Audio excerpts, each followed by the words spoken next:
ഇഫ്താറിന് റെഡിയാക്കാൻ പറ്റുന്ന റിഫ്രഷിംഗ് ആയിട്ടുള്ള ഒരു ഡ്രിങ്കാണ് ക്യാരറ്റ് ഓറഞ്ച് റിവൈവ്. ഈ ജ്യൂസ് ഉണ്ടാക്കാനായിട്ട് 1 കപ്പ് ഗ്രേറ്റ് ചെയ്തിട്ടുള്ള ക്യാരറ്റ് ഇതിലോട്ട് ഇട്ട് കൊടുക്കാം. അടുത്തായിട്ട് ഇതിലോട്ട് ചേർത്ത് കൊടുക്കേണ്ടത് കുരു കളഞ്ഞ് ക്ലീൻ ചെയ്തെടുത്തിട്ടുള്ള ഒരു ഓറഞ്ചാണ്. അത് ഇതിലോട്ട് ചേർത്ത് കൊടുക്കാം.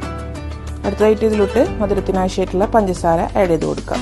പിന്നെ ചേർത്ത് കൊടുക്കേണ്ടത് വെള്ളമാണ്. 2 കപ്പ് വെള്ളം ഇതിലോട്ട് ആഡ് ചെയ്ത് കൊടുക്കാം. ഇനി നമുക്കിതൊന്ന് ബ്ലെൻഡ് ചെയ്തെടുക്കാം. ഇനി ഇതിലോട്ട് ലെമൺ ജ്യൂസ് ആഡ് ചെയ്ത് കൊടുക്കാം. കുറച്ച് ചിയ സീഡ്സ് ആഡ് ചെയ്ത് കൊടുക്കാം. മിക്സ് ചെയ്ത് കൊടുക്കാം. ഇനി നമുക്കിത് ഗ്ലാസ്സിലോട്ട് സെർവ് ചെയ്യാം. ആദ്യം തന്നെ ഇതിലോട്ട് കുറച്ച് ഐസ് ക്യൂബ്സ് ഇട്ട് കൊടുക്കാം. ഇനി ഇതിലോട്ട് ജ്യൂസ് ഒഴിച്ചു കൊടുക്കാം.